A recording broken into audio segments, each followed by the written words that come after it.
My daughter took my Social Security check and took off for the beach, leaving me with no food. She came back sun-kissed and happy, thinking I'd be begging for help. But when she opened the refrigerator to get some dinner, she screamed in horror at what she saw inside. Greetings, dear listeners. Before I begin my story, a story of betrayal and how I one day chose myself, I ask you to support this channel. Please subscribe and hit the like button. It helps stories like this be heard. And write in the comments what city or country you are listening from. It always warms my spirit to see how many of us there are. And now, enjoy the story. The front door had slammed shut 3 hours ago, but the heavy, sugary scent of Quintessa's perfume still hung in the hallway. That fragrance always seemed too intrusive to me, too loud for our old brownstone with its high ceilings, where the air was used to smelling like the dust of ages and dried lavender. I stood in the middle of the kitchen, staring at the closed door of the pantry. The silence in the house was absolute, ringing. I used to love this silence. It meant peace after a long day at the sewing machine, when my eyes were tired from tiny stitches and my back ached from the endless stooping. But today, the silence felt predatory. It was waiting. My stomach twisted into a tight knot. It's shameful to admit, but I was hungry, just ordinary human hunger, the kind that gets persistent by evening. I walked over to the cabinet. The hinges creaked as if complaining about the disturbance. The shelves were impeccably clean and terrifyingly empty. Quintessa had packed in a rush. She had darted around the apartment like a bright tropical bird trapped in a cage, tossing bikinis, light sundresses, and tanning lotions into her suitcase. I remembered how she stopped in the doorway, already wearing her shoes, and held out her hand. "Mama, give me your card just in case. What if the ATM down there doesn't work or something?" "But, Quintessa," I tried to object, feeling a chill run down my spine. "That's my whole Social Security check. What am I supposed to live on for 2 weeks?" "Oh, don't start." She rolled her eyes, snatching the plastic card from my fingers. "You've got a full jar of grits. Boil them up, add a little butter, and it's beautiful. It'll be good for you to detox. Doctors advise a diet for everyone at your age. Don't invent problems where there aren't any. I deserve this vacation." And she left. She flew off to Miami, to the sun, to cocktails with little umbrellas, taking my money, my peace of mind, and, as it turned out, my food with her. Grits. Right, she mentioned grits. I reached for the top shelf where the old glass jar stood, labeled grits in my own handwriting some 20 years ago. The jar felt suspiciously light. I took off the lid and looked inside. At the bottom, amidst some grayish dust, lay a few lonely grains. There wasn't enough to feed a sparrow, let alone a grown woman. She had lied, or maybe she just didn't care. She hadn't even bothered to check if there was food before condemning me to this starvation diet. She just threw words out to silence my anxiety and forgot about me the second she called her Uber. My chest went cold. It wasn't the kind of cold you get from a draft. It was ice that starts growing from the inside when you realize that the person you carried, nursed, and raised isn't just selfish. They are cruel. I closed the jar and put it back. The sound of glass against wood rang out like a gunshot. I had to do something. Maybe some loose change? Quintessa often scattered coins, shaking them out of her jeans pockets. I headed to her room. Chaos reigned here.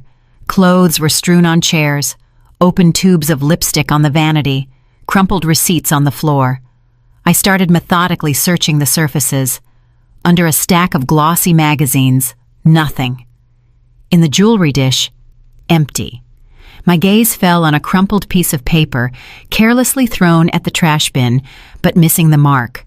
I bent down and picked it up. It was a printout of the hotel reservation and flight itinerary. I smoothed the sheet out on the tabletop.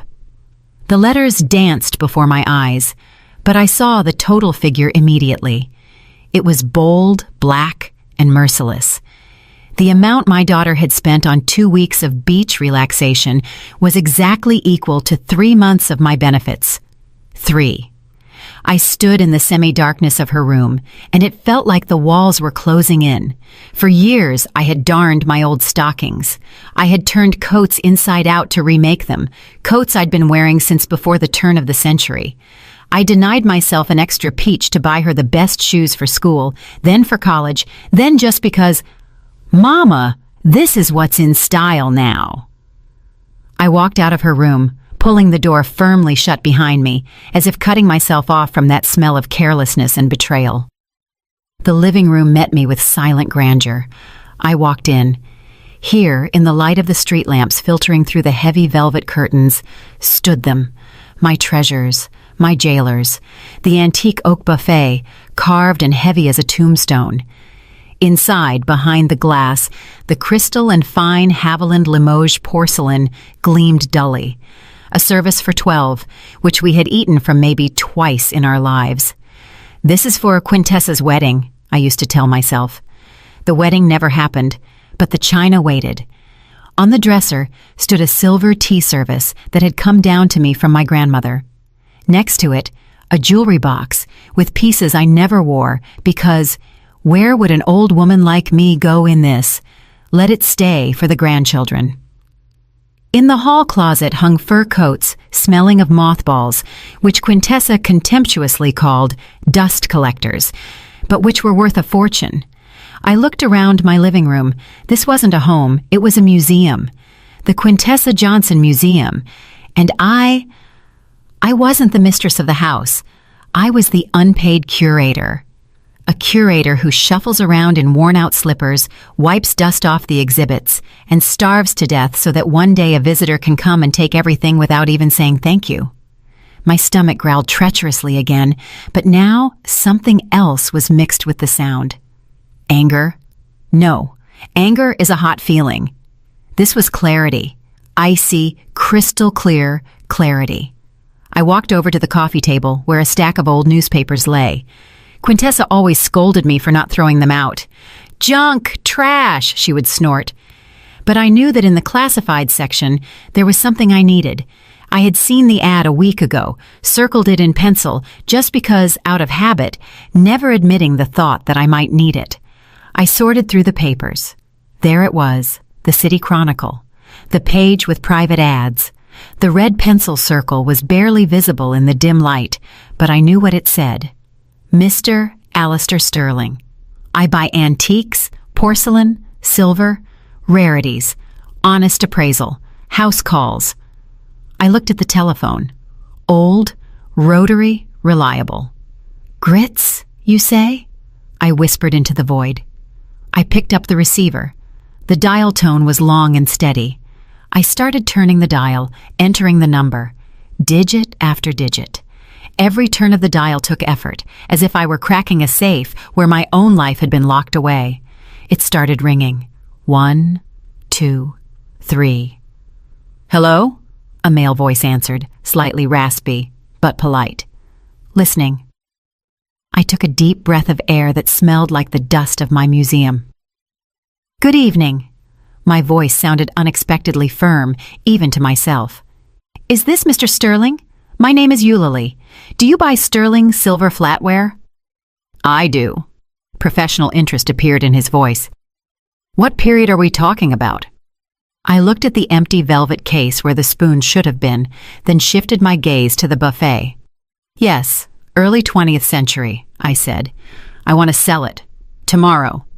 Mr. Sterling turned out to be punctual. At exactly 9 in the morning, the doorbell sliced through the silence of the brownstone, making me flinch. I hadn't slept all night, sitting in the armchair opposite the buffet like a sentry guarding treasures before surrendering them to the enemy. But the enemy was no longer poverty. The enemy was my own submissiveness.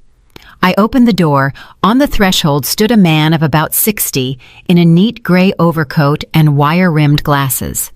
He looked intellectual, black, distinguished, but his eyes, keen, observant, betrayed a man used to appraising not just things, but people. Mrs. Eulalie? He asked, tilting his head slightly. I am Alistair. We spoke yesterday. Come in. Don't take off your shoes. I stepped back, letting him inside. He walked into the living room, and I saw his gaze slide over the walls, the heavy furniture, the paintings. He had expected to see another grandmother with cheap trinkets, silver-plated knickknacks, and a hope to get at least a penny. But when he saw the furnishings, his eyebrows rose ever so slightly. "You have an interesting home," he noted cautiously.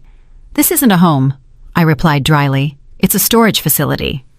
I walked to the sideboard and took out the heavy case lined with worn velvet. The latch clicked. I threw back the lid. On the dark green lining lay 12 silver spoons. They were massive, with intricate engraving on the handles. The monograms of my great-grandparents intertwined with grapevines. Quintessa adored them. She often took out this set, stroked the cold metal with her fingers, and said, "When I get married, Mama, we'll eat cake with these on our anniversary." This was her dowry, a dowry she hadn't even bothered to take with her while leaving to burn through my money. Mr. Sterling put on white cotton gloves, took a loop from his pocket, and leaned over the table. Silence hung in the room, broken only by his breathing and the soft clink of metal as he carefully turned a spoon. "Gorham Chantilly pattern," he murmured more to himself than to me. "Early production. The condition is marvelous. These have hardly been used." "Never," I corrected. "They were admired." He straightened up, took off his glasses, and looked at me with new interest. "A rare and expensive item. Usually, in these cases, they offer the scrap price, but that would be sacrilege. I can offer you—" He named a sum. The sum was impressive. It equaled 5 of my monthly checks. A month ago, I would have fainted from happiness. I would have grabbed that money and hidden it under the mattress for a rainy day. But today, something different woke up inside me. Years spent at fabric markets, where I haggled for every inch of silk for my clients to save them a dime, suddenly made themselves known. "No," I said firmly. Alistair blinked. "Excuse me?" "This is Gorham, early period," I repeated his words, looking him straight in the eye. "A full set in the original case without a single scratch. You will sell these to a collector for 3 times what you offered me. I'm not asking for the market price, Mr. Sterling. I'm asking for a fair dealer's price." I named my figure. It was 40% higher than his offer. He chuckled. Wrinkles gathered at the corners of his eyes. "You, Mrs. Eulalie, are not as simple as you seem." "Life teaches you," I parried. "All right, we have a deal." He paused for another second, weighing whether to haggle, but apparently realized that before him stood not a desperate old lady, but a business partner. "Deal."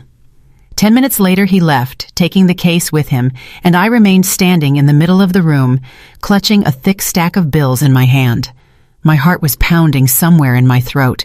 It wasn't fear. It was adrenaline, pure intoxicating energy. I had just sold Quintessa's dowry. I had sold a piece of family history, and I didn't feel a drop of guilt.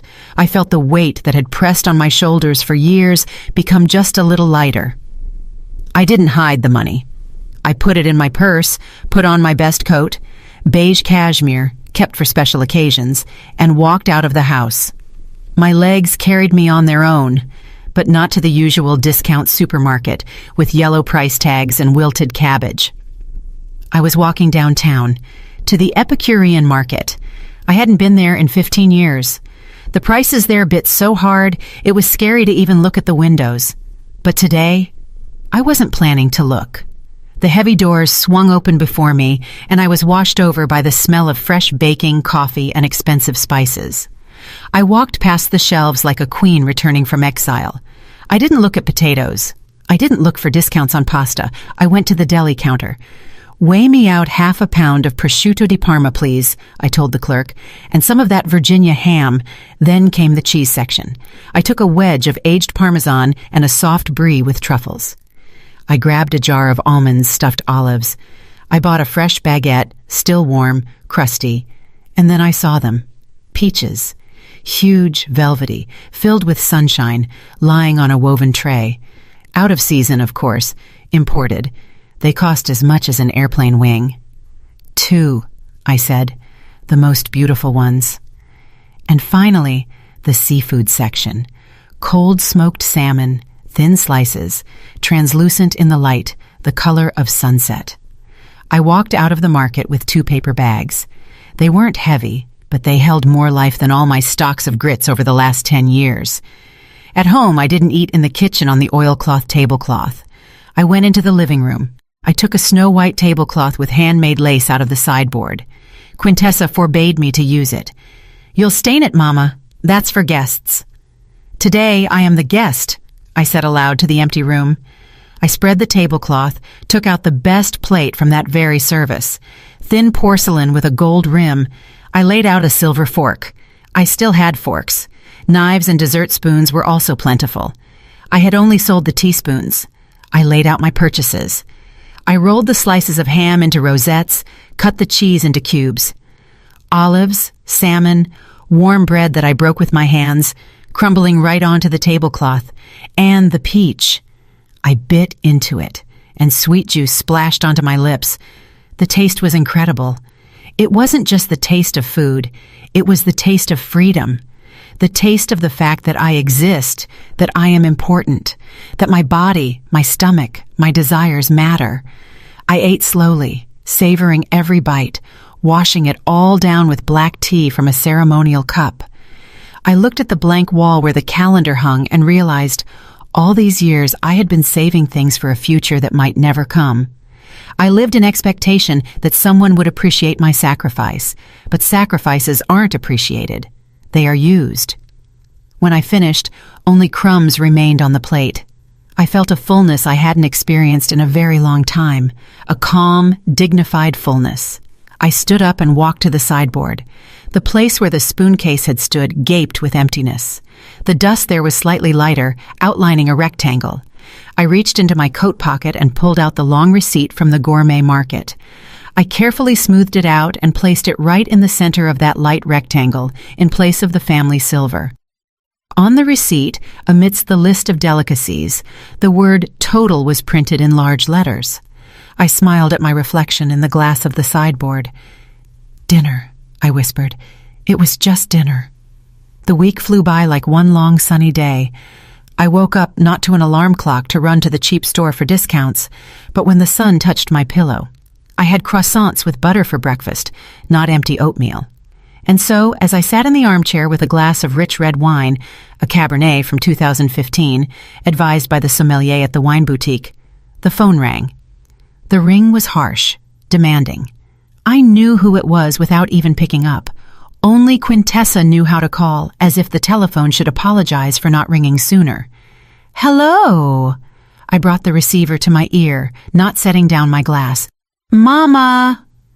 My daughter's voice burst into my silence. In the background, the ocean roared, seagulls screamed, and some rhythmic music played. "How are you doing there? Still alive?" There was so much feigned concern in her voice, mixed with blatant superiority, that the wine seemed sour for a moment. "Alive, Quintessa, quite." "I was thinking," she spoke loudly, shouting over the surf. "You're probably bored there alone and hungry. You boil that grits, but add more water. It's more filling that way. Old Grandma's recipe, remember?" I took a sip of wine. The velvety taste returned, washing away the bitterness of her words. "I'm managing," I answered calmly. "Don't worry." "Oh, come on, don't put on a brave face," she chuckled. "I know you've got nothing to eat there, but it's okay. Hold on for another week. By the way, I saw a fridge magnet for you shaped like a dolphin. If, of course, you don't run up the electric bill while I'm gone. Because I know you'll forget to turn off the light in the bathroom, and I'll have to pay for it later." She spoke to me like an unreasonable child, like a burden that needed to be controlled even from 1,000 miles away. Before, I would have started making excuses. I would have said, No, baby, I'm saving. I don't even turn on the TV." But now, I just smiled at my reflection in the dark window. "I'm finding resources Quintessa didn't even suspect existed," I uttered, looking at the wine bottle on the table. "So don't worry about the lights." "Resources?" She laughed again, and there was so much smugness in that laugh. "What are you talking about? Found some change in the sofa, or went to Miss Theodosia for salt? Look, don't embarrass me in front of the neighbors. Don't go around with your hand out." "All right, I gotta go. We have a pool party. Don't get bored there with your porridge. Click. She hung up, confident in her complete, undivided power over me. In her picture of the world, I was sitting right now in a dark kitchen, choking on plain porridge, counting the days until her return so I could gratefully accept a magnet and a new portion of reproaches. She thought she had broken me, that the hunger training was successful. I finished the wine, feeling the warmth spread through my body. Pool party, I repeated, placing the empty glass on the table. Well, I have my own plans too. I picked up the notebook lying next to the phone. On the open page, a time was already written down. Tomorrow, 11 o'clock sharp. Alistair S. I had planned to sell the wardrobe, that huge oak closet in the hallway that took up half the passage and always snagged my sleeves with its carved corners. It was antique, expensive, but I hated it. It was a dark spot that absorbed light. But after the conversation with Quintessa, I changed my mind. The wardrobe, that's too much hassle. Movers, noise, dust. I wanted something elegant, something that would hit her just as painfully as her words about watering down the grits. I got up and went to the dresser in the bedroom. There, in the top drawer, lay another jewelry box. Smaller. I opened it. On a velvet cushion lay a brooch, an antique gold piece in the shape of a twig with leaves, studded with small diamonds, and a large dark ruby in the center. This ruby burned like a drop of thick blood. Quintessa adored this brooch. She never asked for permission, just took it when she went on a date or an office party. "Mama, it's vintage. It's all the rage right now," she would say, pinning the brooch to the lapel of her blazer. She considered this thing hers, just like the apartment, just like me. I took the brooch in my hands. The stone was cold, but quickly warmed up in my palm. I remembered how Quintessa once lost the clasp from it and didn't even apologize. "Well, fix it. You're a seamstress," she tossed out then. And I fixed it. Tomorrow, Mr. Sterling would come to appraise the wardrobe, but he wouldn't leave with it. In the morning, the antique dealer was precise as always. "Good morning, Mrs. Eulalie." He smiled, tipping his hat. "Ready to part with the giant in the hallway?" I shook my head, inviting him in. "I changed my mind about the wardrobe, Alistair. Changed my mind for now. Too much fuss. But I have something else, something more personal." I held out the brooch to him. Mr. Sterling's eyes lit up with professional excitement. He carefully took the piece, held it up to the light, and put on his inevitable loupe. "Oh," he exhaled. "Late 19th century? St. Petersburg work, perhaps?" "No, likely New Orleans Creole craftsmanship. The ruby is natural, unheated, very deep color, and old mine cut diamonds. This is a piece with character." "How much?" I asked. He named a price. It was twice as high as for the spoons. It was money one could live on comfortably for 6 months, or treat oneself to 2 weeks of paradise. "It's yours," I said. Not bargaining this time. The price was fair, and my desire to get rid of this thing was burning. When Alistair counted out the bills, I looked at the brooch one last time. It lay on the table, sparkling in a sunbeam. Beautiful, predatory, alien. "You know," Alistair said, putting the brooch into a special pouch, "this item surely has a history." "It does," I nodded, taking the money. "But the history has ended. Now it's just stone and metal." He left, and I was alone again. I looked at the spot in the jewelry box where the ruby used to lie. Emptiness. But this emptiness wasn't frightening. It promised new possibilities. I picked up the phone and dialed the number of a food delivery service from that very restaurant I always walked past, lowering my eyes so as not to see the prices on the menu displayed on the street. "Good afternoon," I said.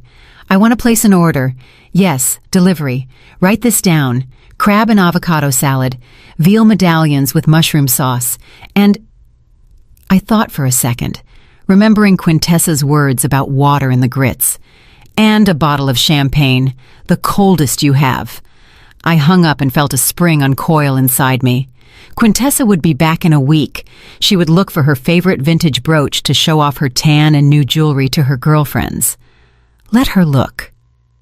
Meanwhile, I would drink to her health and to the fact that I really did find resources. Not in the sofa, but in the self-respect I had finally bought back. The champagne sparkled in the glass, lifting tiny bubbles from the bottom. But the festive mood evaporated suddenly. As soon as I opened the bottom drawer of the secretary desk, I was looking for the certificate for a painting, a landscape with a river by an unknown artist from the late 19th century that hung in the living room. Alistair hinted that with papers, the price would be higher. The drawer was stuffed with old receipts, warranty cards for appliances broken long ago, and other paper junk that Quintessa had dumped here for years. I started sorting through the papers, irritably setting aside instructions for an iron and a hairdryer. And then my fingers hit a thick plastic folder shoved deep under a stack of old Essence magazines. The folder wasn't mine. I never bought such bright red, screaming colors. I pulled it out into the light. Inside lay several sheets stapled together. On top was a glossy brochure. Cheap paper, bad printing, blurry photos of smiling old people playing checkers. Restful Meadow State Facility for Veterans and Seniors. The name seemed familiar. I had heard about it somewhere. Miss Theodosia, the neighbor, told terrible things. Said it smelled of bleach and boiled cabbage, that the staff was rude, and the old folks lay for days staring at the ceiling because no one cared about them. It was a state institution, the most budget-friendly one, with a bad reputation. A place where they send you to wait for the end, to be forgotten. My hands started to shake. I set aside the brochure and picked up the next document. It was a draft. A general power of attorney. In the header, my details. In the agent field, Quintessa Johnson. And below, in fine print, a list of powers. Right to manage all property, sell real estate, represent interests in medical institutions. A date was penciled in the margins. Next month, immediately after her return. The world tilted. I grabbed the edge of the table so I wouldn't fall. The air in the room suddenly became thick and viscous. This wasn't just selfishness. This was a plan. A cold, calculated plan. She wasn't just waiting for me to die to get the inheritance. She was tired of waiting. She decided to check me into Restful Meadows like an old item to the scrapyard, to free up the apartment, sell the antiques, and live easy on my money while I rotted in a government ward. She smiled at me, took my card, went to the sea at my expense, knowing that in a month she would kick me out of my own home. Tears didn't flow. Instead, a wave of such fury rose inside me that I thought I would scream. But I stayed silent. The fury forged itself into action. If before I sold things just to eat and pamper myself a little, now this was war. I threw the folder back into the drawer, but didn't close it, let it lie there as a reminder. I grabbed the phone. The ringing seemed infinitely long. "Mr. Sterling?" My voice rang like a taut string. "It's Eulalie. Have you gone far?" "I'm still in the neighborhood, Eulalie," he responded with surprise. "Did something happen? Did you find something else interesting?" "I found a reason," I cut him off. "Come back and bring a truck. We're clearing everything out." "Everything?" Disbelief sounded in his voice. "Mrs. Eulalie, are you sure? That is a serious decision." "Absolutely. I'm selling the painting, the clock, the rug, and that service in the buffet. Everything that has value. Come immediately." The next 2 hours passed in a fog. Alistair arrived with 2 sturdy guys. They silently and carefully carried my life out in pieces. The landscape with the river was taken off the wall, leaving a light rectangle on the wallpaper. The antique grandfather clock, whose chiming had measured time in this apartment for the last 50 years, fell silent and was wrapped in bubble wrap. The Persian rug, worn but still luxurious, was rolled into a heavy cylinder. I stood and watched the room empty. With every item carried out, it became easier to breathe, as if they weren't carrying out furniture, but stones from my soul. The apartment was becoming spacious, light, and mine. No longer a museum, just a dwelling. Alistair wrote checks and counted out cash. The sum grew. It was becoming obscenely huge for a pensioner. "Are you sure you won't regret this?" he asked quietly, as the movers carried out the last box of porcelain. I will regret only one thing, Alistair, I replied, looking at the empty wall. That I didn't do this sooner. When the door closed behind them, I was left alone in the echoing hallway.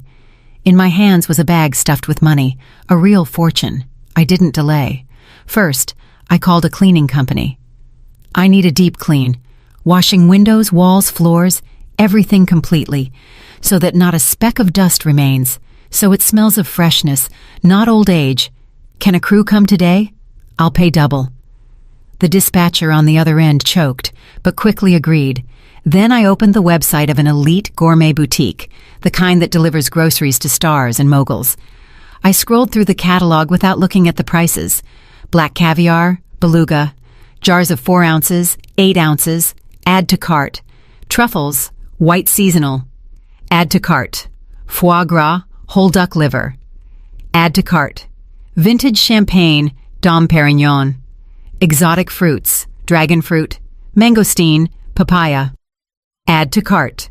Cheeses, cured meats, handmade chocolate.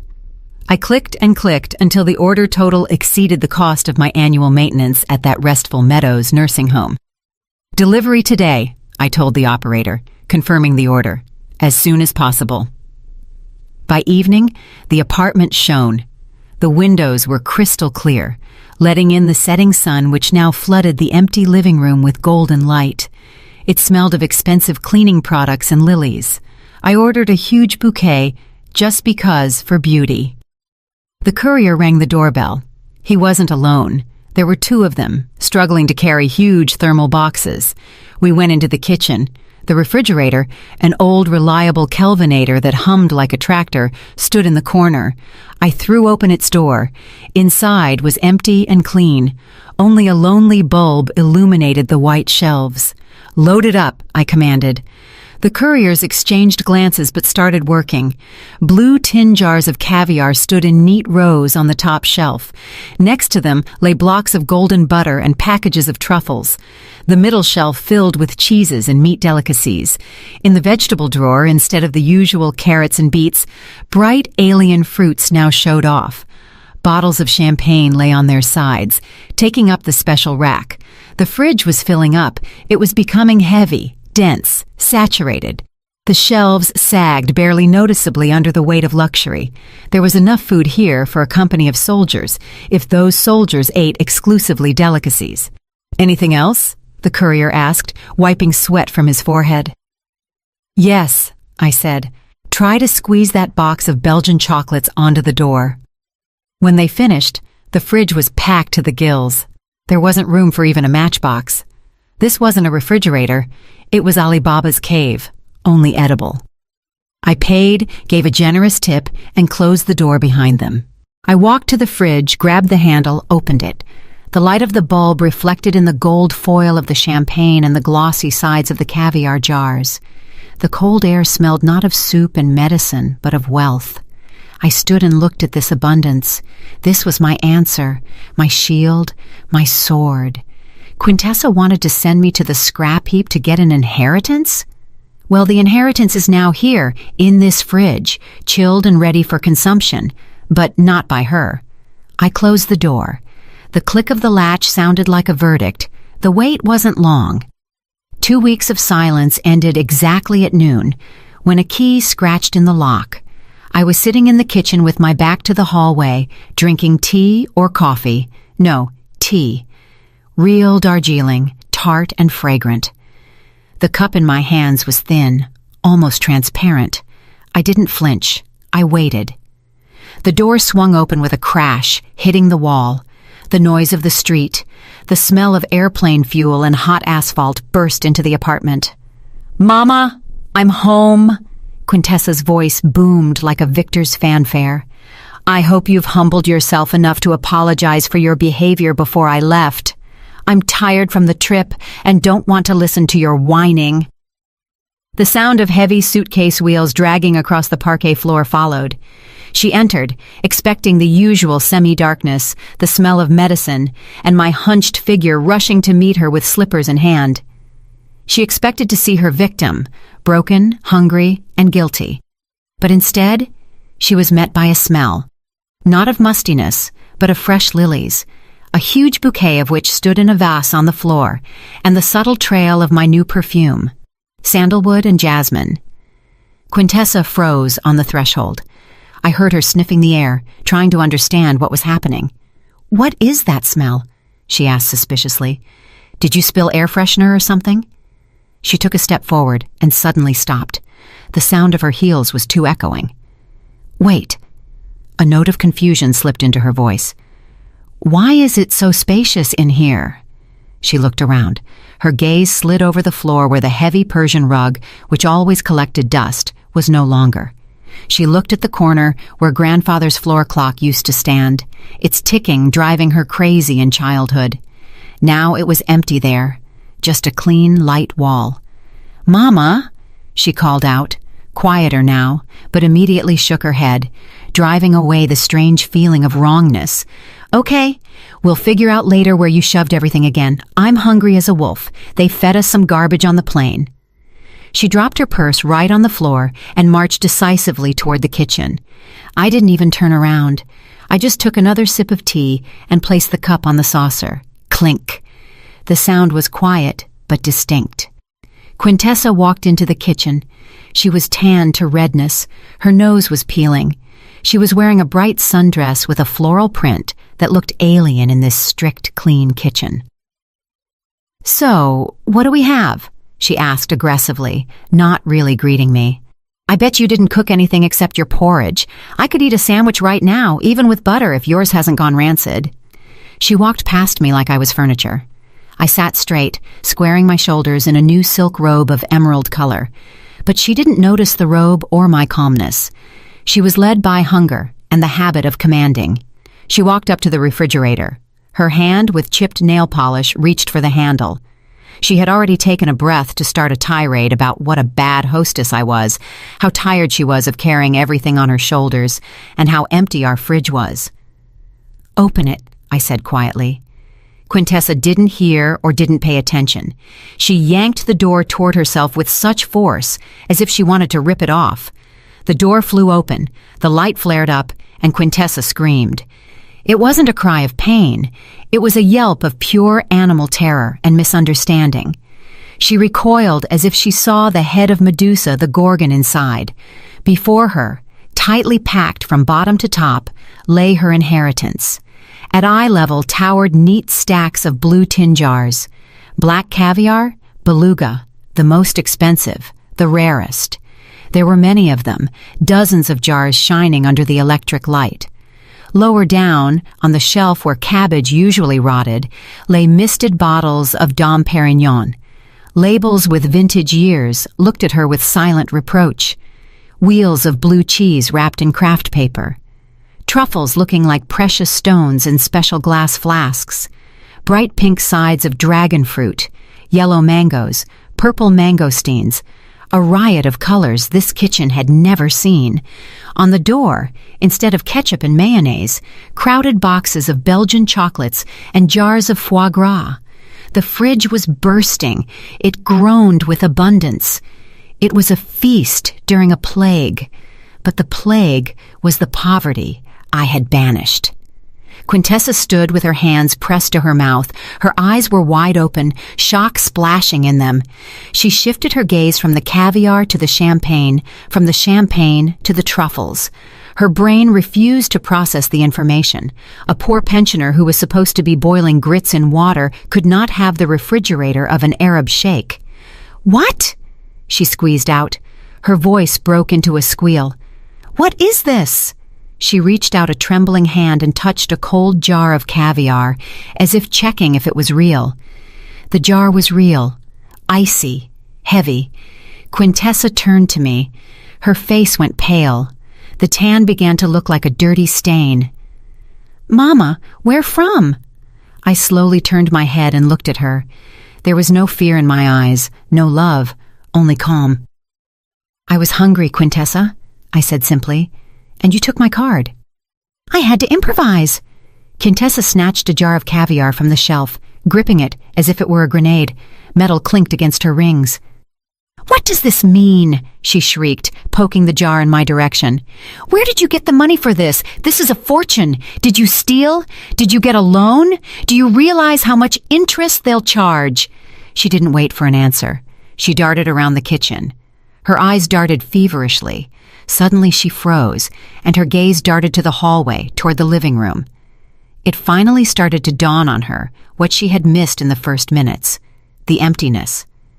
She threw the jar on the table. It rolled with a crash, nearly knocking over my cup, and dashed into the room. I heard her stomping, then the sound of drawers opening, then her scream, full of panic. "Where is the jewelry box, Mama?" She ran back out, holding the empty velvet case for the spoons. It was open like the maw of a dead beast. The spoons, the silver. She was gasping for air. The ruby brooch, the clock. "Mama, where is the clock?" She looked around, seeing every missing thing now. Light spots on the wallpaper where paintings hung. The empty corner without the clock. The bare parquet without the rug. "We've been robbed," she exhaled, and her face twisted in horror. "Lord, while I was gone. You let someone in? You forgot to lock the door? God, what a nightmare. We have to call the police immediately." She grabbed her phone. Her fingers trembled, trying to unlock the screen. "No police, Quintessa," I said. My voice sounded quiet, but in this hysteria, it was like an icy shower. I put the cup on the saucer. Clink. A sharp, short sound that put a period to her panic. "What do you mean, no need?" She stared at me like I was crazy. "Don't you understand? They took everything valuable. It's worth millions." "Nobody stole anything." I looked her right in the eye. My gaze was heavy, calm. "I sold it." The phone fell from her hands and hit the floor with a thud. "Sold it," she repeated in a whisper. The word was unfamiliar to her, alien. "To whom? Why? I told you." I was hungry. I stood up and walked to the table where the jar of caviar lay. I picked it up, feeling the pleasant coolness. "You took my check, Quintessa, left me an empty grits jar, and a person needs to eat. So I decided." I paused, enjoying the moment. "I decided to have your brooch for breakfast. You know, on toast with butter. It went down just wonderfully. And yesterday? Yesterday I drank grandfather's clock. Mahogany has an excellent aftertaste, it turns out, especially if it's Chateau Margaux." It started to dawn on her. I saw the gears in her head grinding, connecting the facts. Empty walls, full fridge, my calm appearance. Her face began to change. Horror gave way to anger, and then the realization of a monstrous loss. She looked at the jar in my hand, not as food. She looked at it as liquid gold, as her apartment, car, comfortable life, which I had just turned into an appetizer. "You," she hissed, stepping toward me. "You ate my inheritance? You ate through the antiques? Are you out of your mind? That was my money, mine. I saved it." "You saved it?" I chuckled. "You didn't even wipe the dust off it, Quintessa. You just waited for me to vacate the premises." "You're crazy!" she screamed. "Senile old woman, how could you? It's a family heirloom. It's memory." "Memory?" I interrupted her. "Memory of what? Of how we lived in poverty sitting on chests of gold? No, daughter, they were just things, and they fulfilled their final purpose. They fed the mistress." Quintessa rushed to the refrigerator. She was shaking. "I'll save at least something," she shouted, grabbing everything she could from the shelves. "This can be returned, sold back. I won't let you devour this." She grabbed 2 jars of caviar and a bottle of champagne, clutching them to her chest like rescued children. "Give it back," she barked, seeing that I wasn't moving. "It's mine. I'll take it back to the store. Do you have the receipt?" I looked at her, at this grown woman acting like a greedy child, at her tanned face distorted by greed. And nothing remained in me but disgust. I walked right up to her. She backed away, pressing her back against the open fridge door. "Put it back," I said. "No," she squealed. "It's money. It's my money." Then I slapped my palm on the table. Bam! The sound was crisp, commanding. The cup jumped on the saucer. "Put it back." My voice became steel, commanding. I had never spoken to her in such a tone, even when she was little. "That is my dinner, and you have no money, remember? You spent it all on the beach." Quintessa froze. She had never seen me like this. She was used to Mama Mouse, Mama Shadow, and now before her stood the mistress. She tried to object, but the grip of her fingers loosened. "You have no money, Quintessa," I repeated, enunciating every word. "You came to an empty apartment to a mother who has no check. You wanted me to starve? Well then, now we'll starve together. Only I will be eating caviar, and you will watch, because this is my food, bought with my money." Slowly, with an expression of the deepest suffering on her face, she put the jars on the table. The champagne clinked glass against glass. "You'll regret this," she whispered, and angry tears flashed in her eyes. "You will regret this. You are clearly not all there. A normal person wouldn't do this." She straightened up, and a new, frightening determination appeared on her face. "I am calling a doctor right now. You are dangerous to yourself and others. You are selling off property in a fit of madness. You need to be treated, and the transaction will be declared invalid." She turned and ran out of the kitchen, picking up her phone from the floor on the go.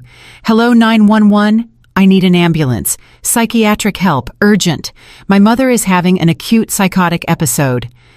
I stood and listened as she called the brigade. There was no fear. I took the jar of caviar she had just held and calmly opened it. The click of the lid sounded like a starter pistol before the final race. "Try it," I said quietly, scooping up black grains with a spoon. "Try to prove it." The doorbell rang 20 minutes later. Quintessa was darting around the hallway like a wounded animal, grabbing the phone, running to the window.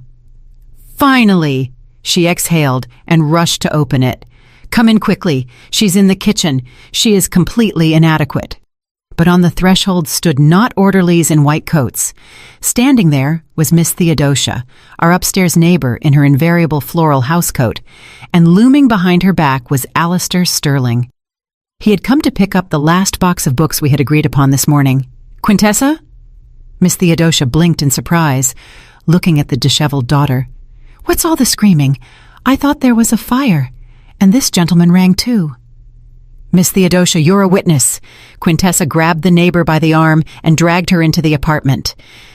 "Mama has lost her mind. She sold everything clean out. Furniture, silver, paintings. She bought some food with that money and is sitting there eating. It's senile psychosis. I read about it. She doesn't know what she's doing. I need confirmation to annul the deals. You saw, she was always strange." Quintessa dragged the neighbor into the kitchen where I sat at the table, spreading butter on crisp toast. I was calm. I was wearing the same elegant emerald robe, my hair neatly styled, and light makeup on my face, which I hadn't done in 10 years. Miss Theodosia froze in the doorway. She expected to see a mad old woman in rags scattering money, but saw a woman who looked better than she had in the last 20 years. "Eulalie?" the neighbor asked cautiously. "Quintessa says, are you sick?" "I am healthy, Theodosia."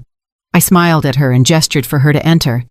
"Would you like tea? Earl Grey, and a sandwich with caviar. Real caviar." Theodosia's eyes widened when she saw the table. "With caviar?" she repeated weakly. "She doesn't understand," Quintessa yelled, stomping her foot. "Don't you see? She blew a fortune on delicacies. This is a clear sign of dementia, loss of financial control."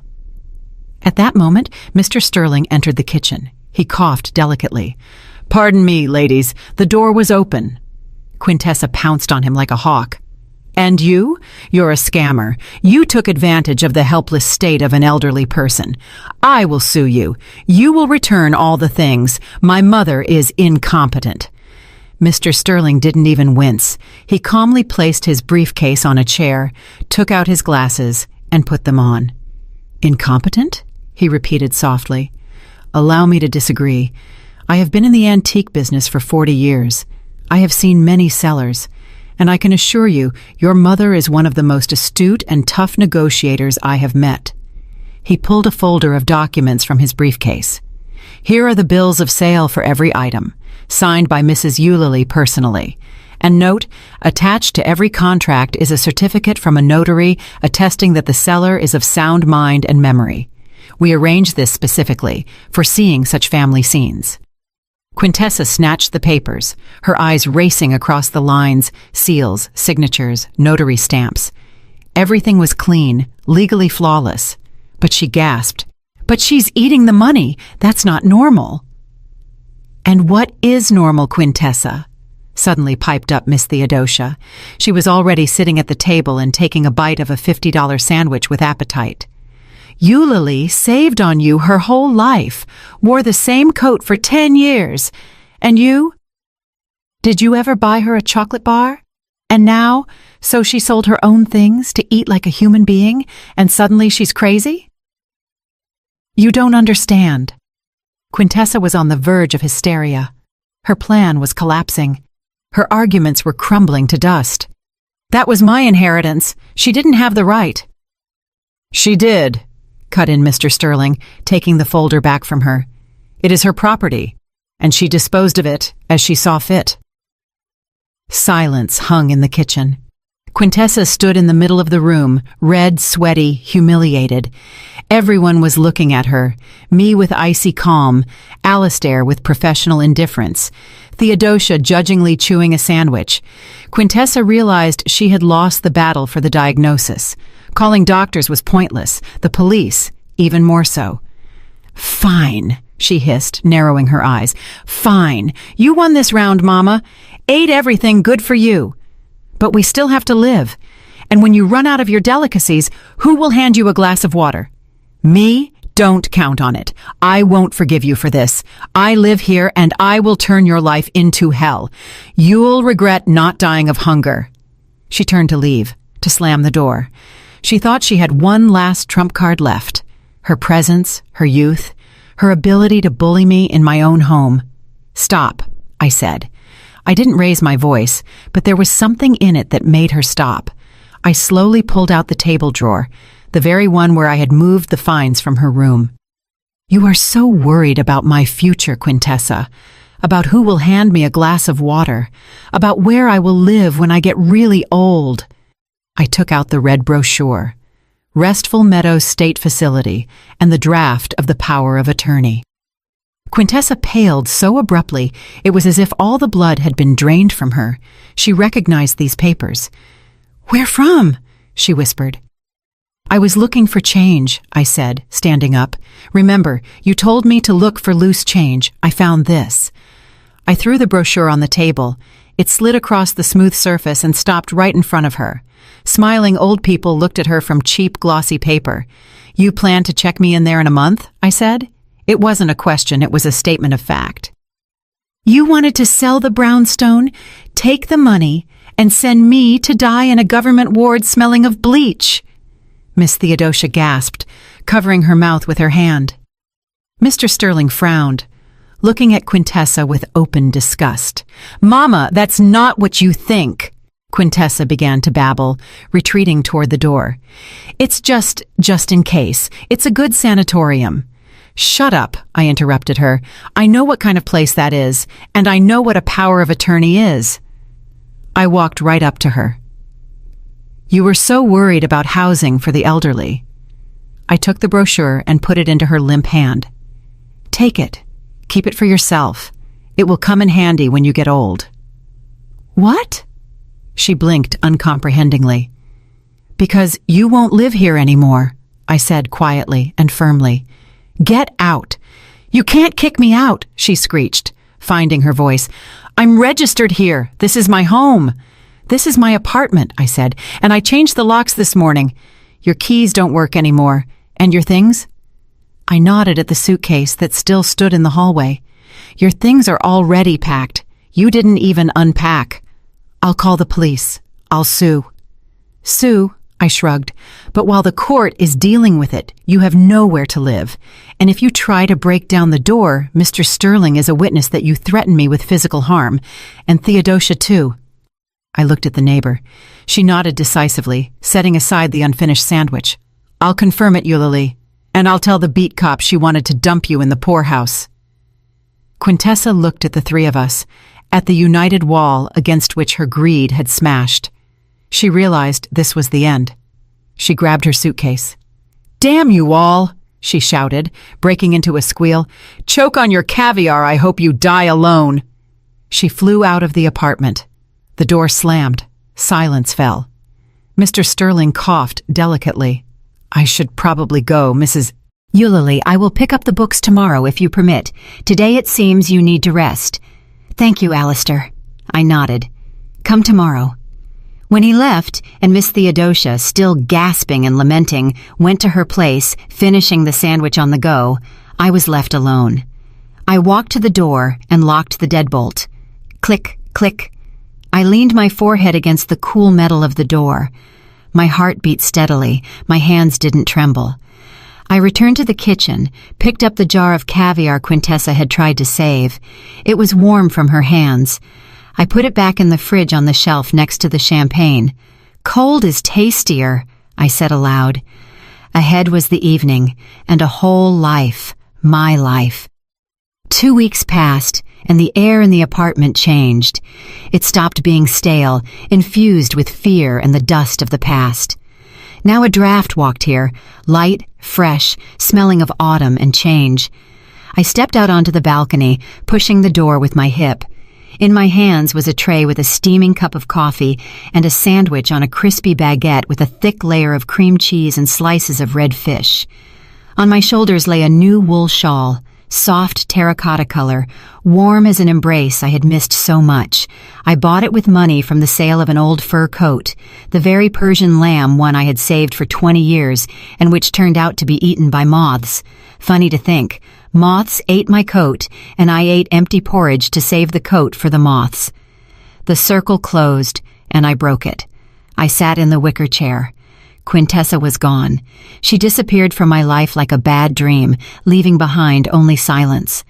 After that scene, she tried calling, threatened, cried, knocked on the door. But I told her through the closed door just one phrase. "One more call, Quintessa, and I sell the apartment. I'll move to a small studio by the sea, and I'll drink the money away or donate it to a cat shelter. Decide for yourself." The threat worked. The apartment was the last bastion, the last hope for an inheritance, and she was afraid to lose that too. She went quiet, dissolved into the big city, renting a room somewhere, and hoping to learn to live on her own money. I looked back at the room through the balcony glass. It was almost empty. No bulky wardrobes, no dark corners, just light, space, and the few things I really liked. My favorite floor lamp, a comfortable armchair, books. I was no longer the museum curator. I was the resident, the mistress. I picked up a glossy brochure from the table. Mountain Spring Spa Resort. Photos of snowy peaks, hot springs, and happy people wrapped in white robes. A month. I could afford a whole month there. The money from selling the silver spoons and that awful rug I hated burned a hole in my pocket, demanding to be turned into memories, not things, into life. I brought the sandwich to my mouth. Fresh bread crunched, the salty taste of fish mixed with the sweetness of butter. I closed my eyes and started chewing. The taste was familiar, strange, but I knew exactly what this taste was. It was the taste of those diamond earrings my husband gave me for my 30th birthday. They were heavy, pulling down my earlobes, and I wore them only on holidays, afraid to lose them. I hated their cold heaviness. Now I was eating them, and they were delicious. I took a sip of coffee. It was bitter and hot, like the tears I didn't shed when I found the documents for the nursing home. I smiled broadly, sincerely, turning my face to the autumn sun. This was the taste of freedom. The taste of the fact that I owe nothing to anyone. The taste of the fact that my life belongs to me until the last breath, until the last penny, until the last crumb. I took another bite, and this bite was the most delicious in my life. That is the story, my dear listeners, a story about how one day the cup of patience overflows and a person makes a choice in favor of themselves. What do you think? Did Eulalie do the right thing? After all, essentially she deprived her daughter of an inheritance. In our society, it is accepted that parents must give everything to their children down to the last shirt. But where is the line when sacrifice turns into encouraging parasitism? Quintessa didn't just live off her mother. She planned to betray her in the cruelest way. Did she deserve such a lesson? Or was Eulalie too cruel, kicking her own daughter out onto the street? I am very interested in your opinion. Do we often turn our own lives into a museum for someone else, putting off joy for later, for a rainy day that might never come, or for a bright future for children who don't appreciate it? Write in the comments if you have had similar situations. Could you act as decisively as our heroine? If you liked this story, if it touched the strings of your soul, please like this video. It is very important to us. Subscribe to the channel so you don't miss new stories. We have many more stories in store about strong people and difficult fates. And of course, share this video with friends. Perhaps someone right now really needs to hear exactly these words. You owe nothing to anyone except yourself. Did you like the story, and which city are you listening from? Thank you so much for your sweet support. I'm looking forward to your comments on the story. On the screen, you can see 2 new life stories that I highly recommend. There's so much more on my channel. Don't forget to subscribe. See you in the next life story with love and respect.